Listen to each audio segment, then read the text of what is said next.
Hello guys, मी सकाळी उठलो आणि निघालो दादासोबत फिरण्यासाठी.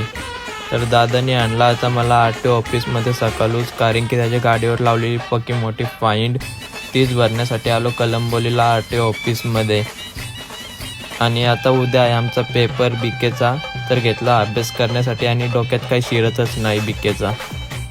गेलो भट्टीवर आणि घेतला ट्रॅक्टर आणि लावलेली माती भरण्यासाठी घेतला ट्रॅक्टर. आता गेलो फेस 1ला मटण आणण्यासाठी. आणि आता बघा माझ्यासोबत काय स्कॅम होणार आहे. आलो मटणवाल्याच्या दुकानात आणि दुकान होता बंद मटणवाल्याचा. आलो काकासांच्या घरीवरती, तरी माझ्या स्वागतासाठी 2 जण उभी होती पिचकारी घेऊन. मी पण आणली बालदली, उरवला त्यांच्या अंगावर पाणी आणि पळालो. आता निघालो मोकटण्यासाठी असाच.